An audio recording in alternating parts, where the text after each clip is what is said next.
Hi, I'm Selena and welcome back to my channel. Today's video is going to be the March wrap-up where I talk about all the books that I read in March, and I'm going to talk to you about the books that I want to read in April. Before I go any further, I will just say I have a Discord now, more on that in the TBR area, but if you want to join the Discord, want to come hang out with me and some of my friends and talk about books and maybe read some books together, see the TBR for more information on that. Then you can join the Discord. The link will be in the description with all my other links. But for now, let's just get right into the stats of the wrap up. In March, I read a total of 13 things. Not all of them are novels. Basically, the breakdown is I read 3 short stories, 1 play, 1 novella, 1 extended poem, and 7 novels. As far as ratings go, I only had 3 5-star books this month, but I did have 3 4-stars and I think,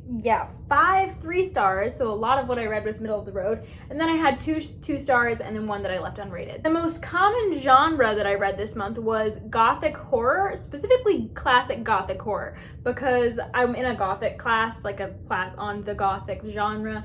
And so, of course, that's what I end up reading a lot for the class. And there was a lot of poems and plays and short stories and novels that we read for that class this month. And then along with the 7 gothic horrors, I also had 3 fantasy books that I read and 3 science fiction books. As far as age ranges go, I read 11 things that are meant for adults and then just 1 each of things that are YA and middle grade. So starting with the thing that I left unrated really quickly and moving from the thing that I gave the least amount of stars to the most and enjoyed the most, I'm gonna first start this off with The Rime of the Ancient Mariner, which I didn't rate. This is a extended poem. It's gothic. It's about this ship that gets stranded out at sea once the captain kind of forsakes faith in the forces that he should have as he's getting home, I guess. I don't know. I really liked this poem. It has a certain story-like quality to it that I really liked. I really enjoyed the gothic descriptions. I thought that some of the descriptions were very poignant. I really enjoyed The Rime of the Ancient Mariner, but it's obviously not something that I'm going to talk about super long because it's not something I would recommend, really, for anyone who's not in an English class. The 2 2-stars I'm going to talk about really quickly as well. They were both Edgar Allan Poe short stories, The Cask of Amontillado and The Pit and the Pendulum. I know that these are 2 really popular stories of his. I know people like The Pit and the Pendulum. That one's more long than some of the other stories of his, and I think that that's honestly its downfall for me. He really dragged that story out, and I know the point is you're supposed to be like in this torture cell with this guy and his death, his tortures being prolonged. I didn't care. I was not gripped at all. And then The Cask of Amontillado, I don't even know. That one just was not interesting to me at all. I know that one also people really like. I just did not. Moving on. Moving on to my first 3-star. The first 3-star I'm going to talk about is Dracula by Bram Stoker. I actually didn't read this for the Gothic class, but it is a Gothic horror story I'm sure you know what Dracula's about. It's about a vampire that comes to England to prey on new victims from Transylvania, and we follow a lot of different letters and journal entries from a lot of people who are now involved in the Dracula investigation. Basically, this book I have very mixed feelings about. I really enjoyed the first part of it with Jonathan Harker at Dracula's castle. I think a lot of people enjoy that part because it has a lot more action than the rest of the book. And then I was expecting the middle to go bad, like a lot of people are, and I actually still really liked the plot with Lucy. I really liked her plot line, but once Lucy's plot line ended, I wasn't as interested in the next plot line that we go to, and I didn't like the second half of this book very much. I really feel like the second half of this book really fell apart. I had mixed feelings on this book because I really do think the second part is not as good as the first part of this book. And I don't know, it ended really quickly. It really felt like Bram Stoker was trying to tie up everything and he didn't completely manage to do it. I don't know. There was things he left unexplained and I was just done. By the time I was about to finish this book, I was done. I was bored. I was over this story. I think the ending was dragged out too long, but simultaneously ended so quickly once we got to the ending. I don't know. So maybe it was my least favorite 3-star of the month. I don't know. I had mixed feelings, and at times it was a chore to get through, but at times I really enjoyed it. The next 3-star that I read was this novella, The Cybernetic Tea Shop. This is a sci-fi, like, cute steampunk novella. I will link you to my full review that I did of this book. I just posted it in the last week or so, and so I didn't really love this book. I thought it was good. I thought it was cute. I was gonna give it 4 stars, but then there were things that kept bugging me about the book and made me have like kind of a bad taste in my mouth, and so I lowered the rating. And you can hear more about that in my review, and you can hear about the pros and the cons, because there were things about this book that I liked. I did overall enjoy the reading experience of this a lot more than I did Dracula.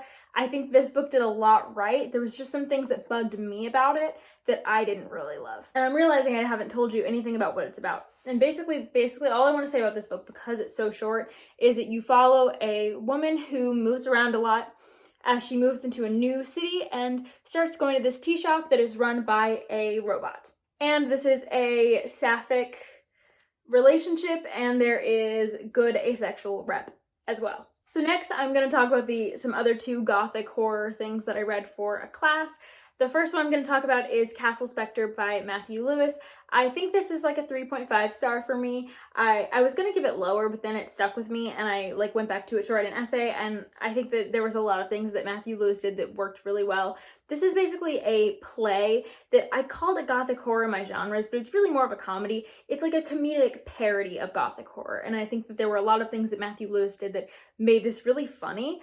He has good comedic timing and irony in it, and he takes a lot from other gothic stories, even ones he wrote. He wrote The Monk, which you can check out my last month's wrap up. I did not like The Monk at all. I gave it 2 stars. This one I liked quite a bit more than The Monk, and part of the reason why I liked it was because there is a friar character in Castle Spectre that plays a similar role as the monk. He's the hypocritical religious man.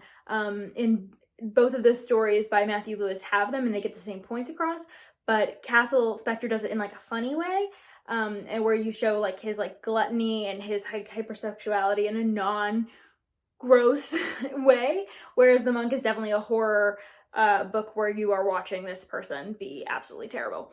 So I really enjoyed how Castle Spectre seemed to make fun of The Monk and seemed to make fun of other gothic stories, even though Matthew Lewis had so much love clearly for the genre. He mentions Anne Radcliffe, he mentions Horace Walpole, which are people of the time that he clearly looked up to. The edition that I read had a lot of footnotes in it from him, and so I really enjoyed reading that because you got to see a little bit more of what he wanted you to get from the play, and he referenced a lot of gothic scenes from gothic works like Anne Radcliffe's and Horace Walpole's that he pulled. I thought they were really interesting and they enhanced the experience. The play itself is a little odd because it is this very conflicting dramatic plot with a comedic light tone, but I think it worked overall pretty well because I think of the point he was trying to make about parodying the gothic. Then the other gothic thing that I gave 3.5 stars was The Telltale Heart by Edgar Allan Poe, and this one I really enjoyed. This was my favorite Poe short story that I read this month, and I really enjoyed it. I thought it was pretty good. It was very well paced.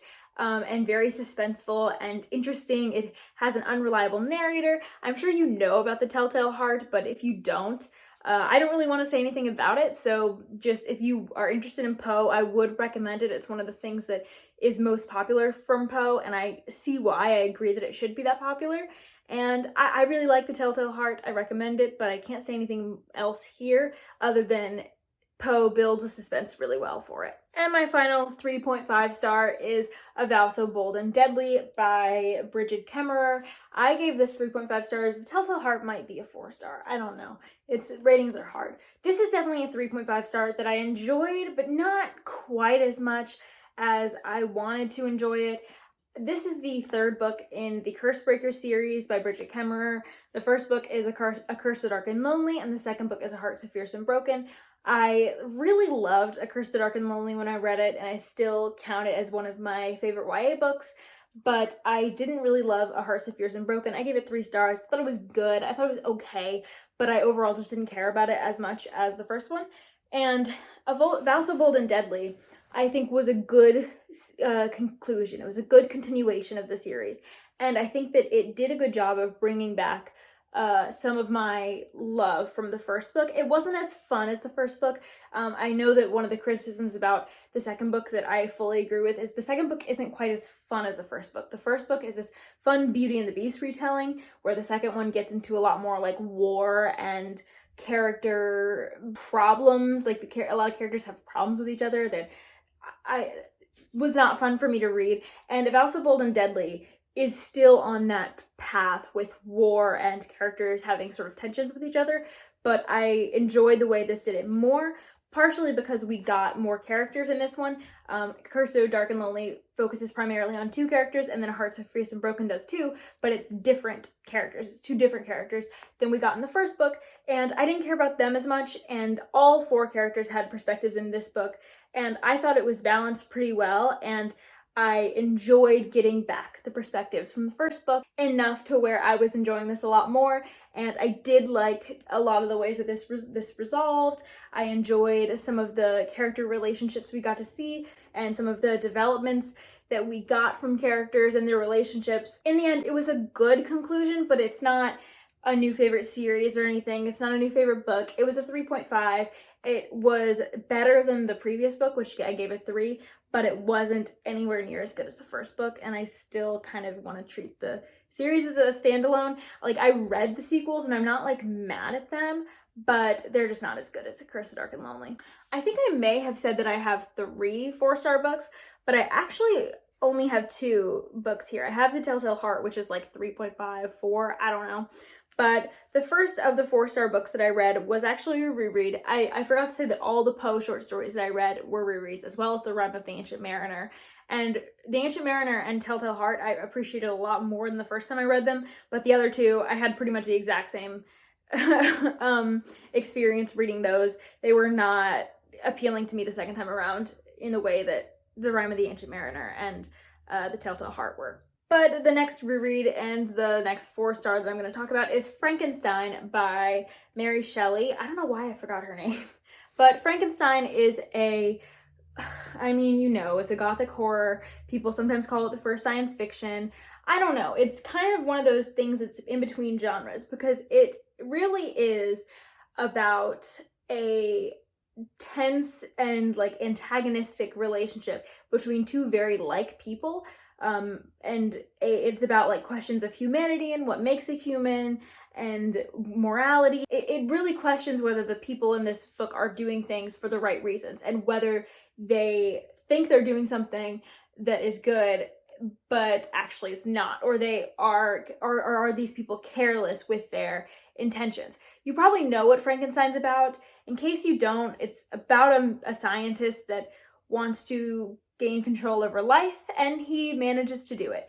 And so with that synopsis, you can probably tell that it is going over those ideas of life, what makes life, and morality. And it is a very quiet book. It's not a lot of action or conflict that happens through like fists. This book is a very isolated character study, I think. Really, the core of this book is atmosphere, I think, but it's a very different atmosphere than most Gothic stories. This is very quiet and subtle and eerie and unsettling because of the themes that it is dealing with, not because of the jump scares or the dark castles or the abbeys. It's very different from the Gothic of the time. It's not horror for horror's sake. It's horror because of how the themes are disturbing. The themes of life and death and power over life and perverting nature and things like that. As I've said before, idea-driven stories are not my favorite thing, and this is no exception. I did struggle a little bit at times with this story, especially with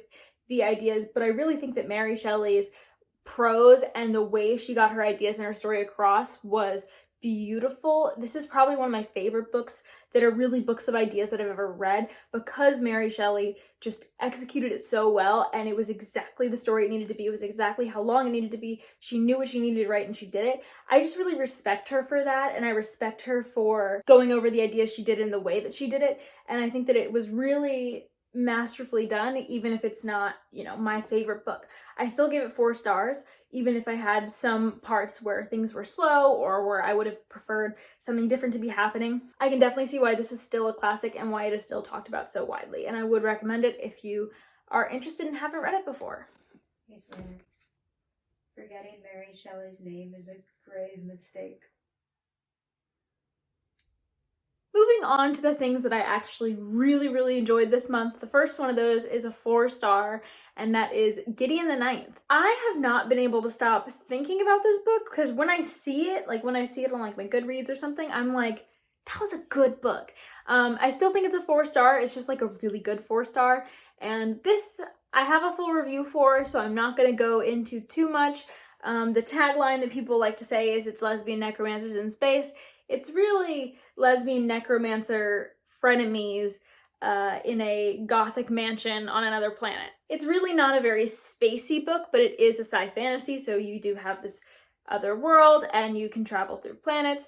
We have some characters who are going to try and, well, one of them is going to try and become a god, and her name's Harrow, and she brings Gideon the Ninth with her as her bodyguard. And I can give you a much better synopsis and a lot more information over at my review, but I really enjoyed this. I thought that the characters were fun. I thought the plot was fun. I just thought this was a fun book overall with a really wild ending, and it made me excited to read the next one. Moving into the 5-star category, the first of those I'm going to talk about is Winter's Orbit by Everina Maxwell. So I have a full review for this as well, so I'm going to link that.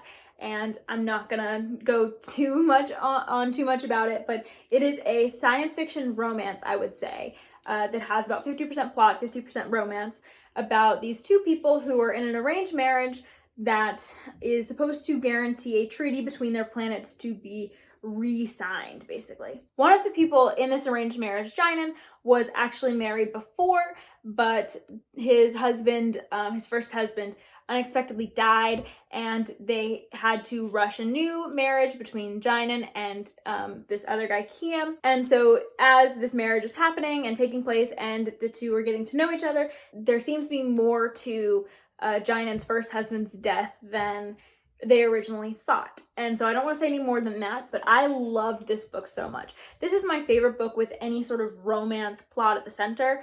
As of now, it's like my favorite romance book, and I think that that's kind of the way to go with me. I really need like a fantasy or sci-fi element in there because I need some plot. This book was so cute. I thought the romance was so cute. The characters had such a cool dynamic. You have Kiam, who's kind of this overly friendly, personal puppy dog kind of character, and then you have Gideon, who's very duty-bound, very introverted and introspective, and he's just not as extroverted as Kiam, and so they make a really good match.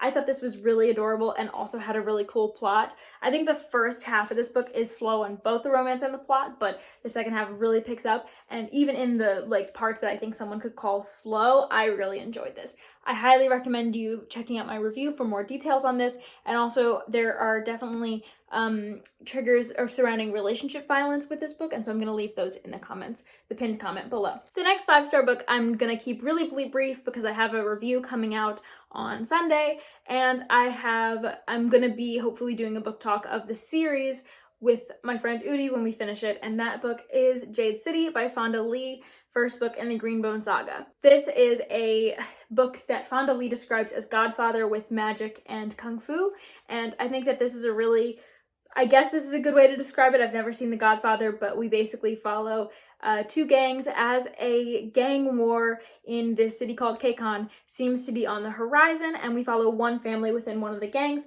and their various relationships with each other and other people and the gang and their expectations. I think this book did everything right. It had a great plot, it had great characters, and it deserves 5 stars. It could be the start of one of my new favorite series.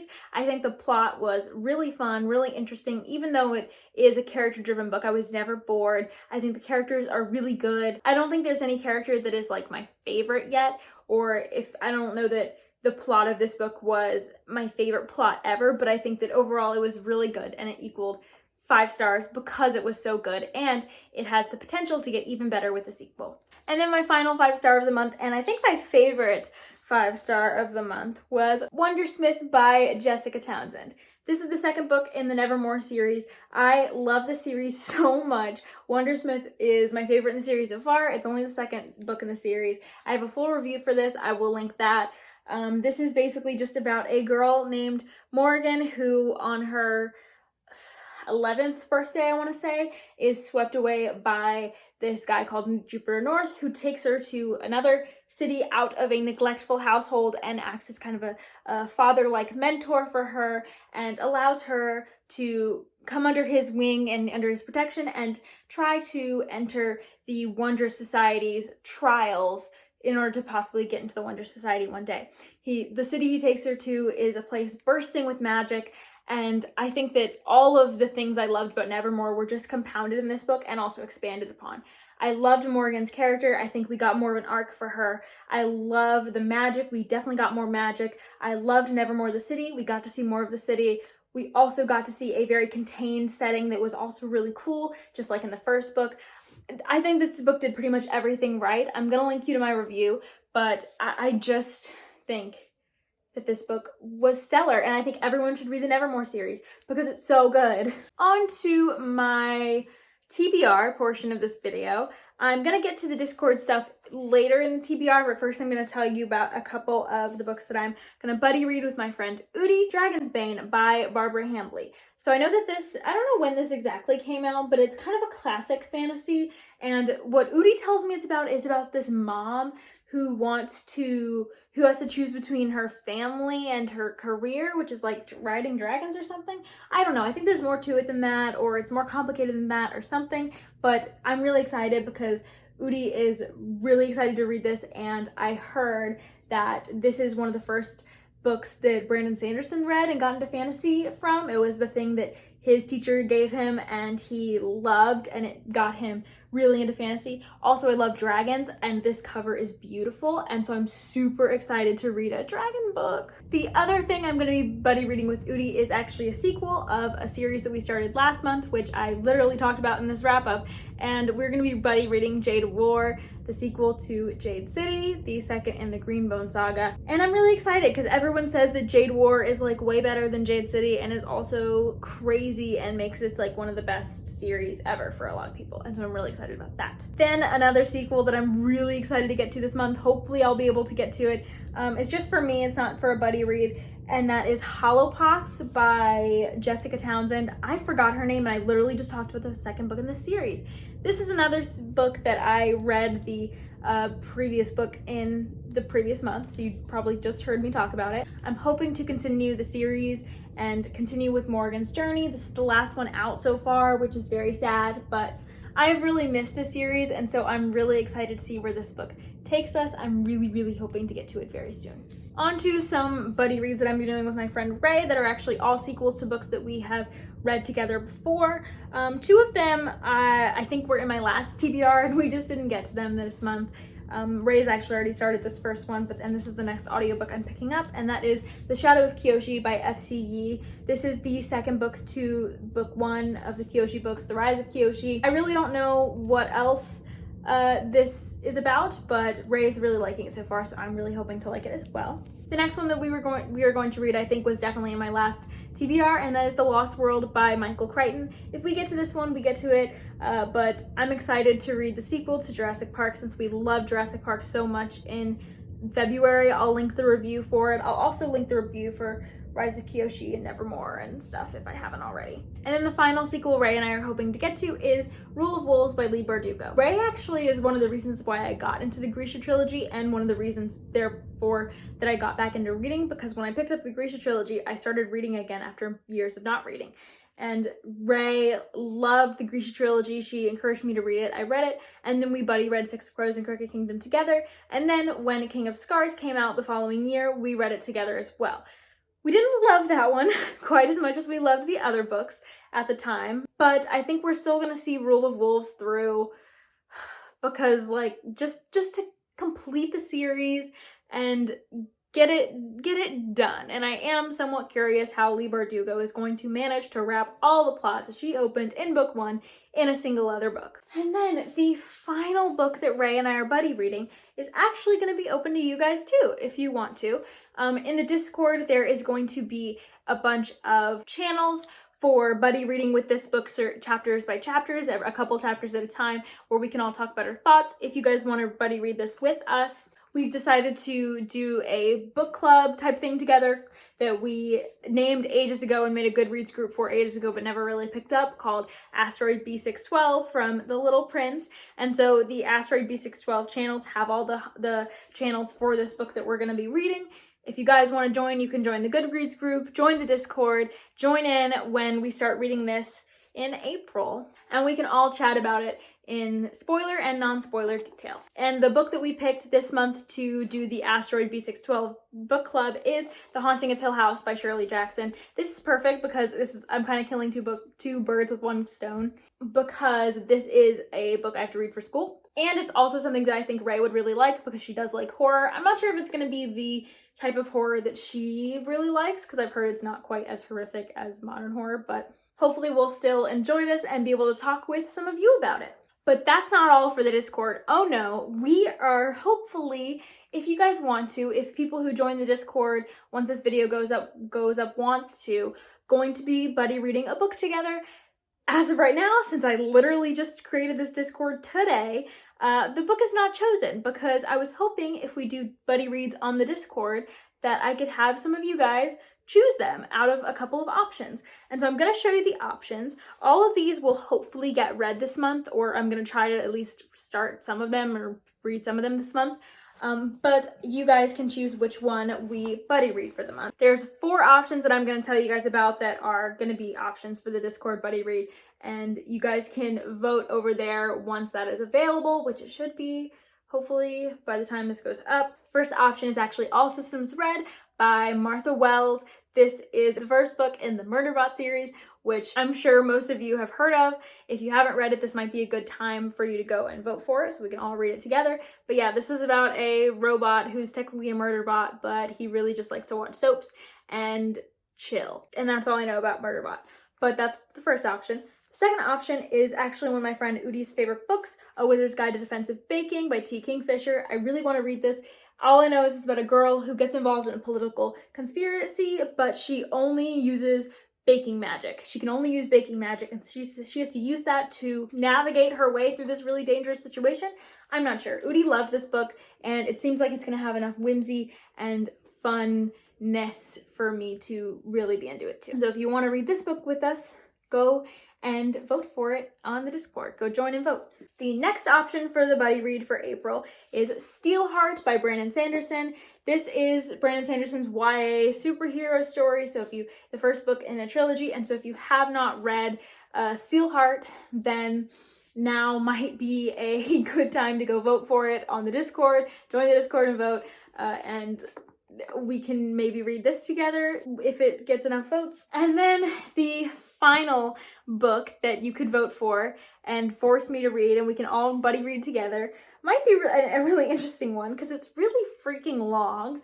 And that book is The Eye of the World by Robert Jordan. I can't even believe I'm putting this on the poll, but I plan to pick it up anyway this month, hopefully partially through this month at least. I don't know. I obviously can't promise that I will get to any of these books because I am kind of a slow reader, but this one especially I may not finish in this exact month, but that's okay. Hopefully I will finish it close to the end of the month if I don't finish it right at the end of April. But if we vote for it, I'll know that I need to prioritize it. So if you want to read The Eye of the World with me, then go to the Discord, join, and vote for it. And that is the end of my TBR. Again, the links for the Discord is in the description down below, along with my other links. And I will see you guys next time. Bye.